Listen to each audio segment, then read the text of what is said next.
2024లో జరిగినటువంటి సార్వత్రిక ఎన్నికల సందర్భంగా అన్నమయ్య జిల్లా రాయచోటి పట్టణంలో దాదాపు 42 మంది వెహికల్స్ ఎన్నికల విధులకు సంబంధించిన దాంట్లో వారు రాత్రింబవళ్లు వెహికల్స్ నడిపారు. వారికి సంబంధించినటువంటి బిల్లులు 3 మాసాలై నూతన ప్రభుత్వం ఏర్పడి దాదాపు 60 రోజులు గడుస్తా ఉన్నా ఇంతవరకు వారికి రావాల్సినటువంటి వెహికల్ బకాయిలు చెల్లించినటువంటి వైనం చాలా దారుణమైనటువంటి పరిస్థితి.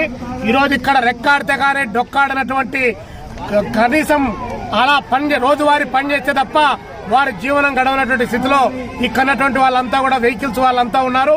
మరి అలాంటి వారికి 3 మాసాలుగా బిల్లు చెల్లించకపోవడం ఇది చాలా దారుణమైన విషయం. దీన్ని మేము భారత కమ్యూనిస్ట్ పార్టీ తీవ్రంగా వ్యతిరేకిస్తున్నాం. వారికి సంపూర్ణమైనటువంటి మద్దతును ప్రకటిస్తా ఉన్నాం. ప్రస్తుతం కొత్తగా వచ్చే